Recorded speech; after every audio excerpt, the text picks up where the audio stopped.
সারা বছরের অপেক্ষা শেষে প্রথম ইফতারের তৃপ্তিটাই কিন্তু অন্যরকম। কি ছিল আমাদের পাতে? প্রথমেই ছিল বাঁধাকপির পাকোড়া, সাথে ছিল আলু দিয়ে ডিম দিয়ে চপ। আলু ডিমের চপ তো খেতে অনেক মজার হয়। এর সাথে ছিল বেগুনি। আমার এরকম মুচমুচে বেগুনি খুব ভালো লাগে, আমাদের বাসার সবার অনেক ভালো লাগে। এর সাথে ছিল খেজুর আর ছিল কাটা আপেল। সাথে ছিল গরম গরম ছোলা।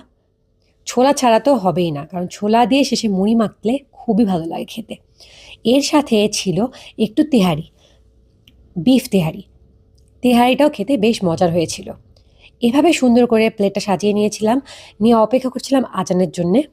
আজানের পরে প্রথমে খেজুর খেয়ে ইফতার শুরু করলাম, আর তারপরে খেয়েছিলাম এই যে ডিম চপটা। ডিম চপটা খেতে অনেক মজার হয়েছিল। বাঁধাকপির পাকোড়াটাও বেশ ভালো হয়েছিল, আর বেগুনি তো মজারই হয়েছিল। বেশ মুচমুচে হয়েছিল, মুচমুচে বেগুনি আমার খুব ভালো লাগে। আমি আবার এই যে ছোলা দিয়ে এই তিহারিটা খেয়েছিলাম। এরকম তিহারি বা খিচুড়ির সাথে ছোলা খেতে আমার দারুণ লাগে। আর সবশেষে ১ কাপ গরম চা খেয়েছিলাম। ধন্যবাদ ভিডিওটি দেখার জন্য।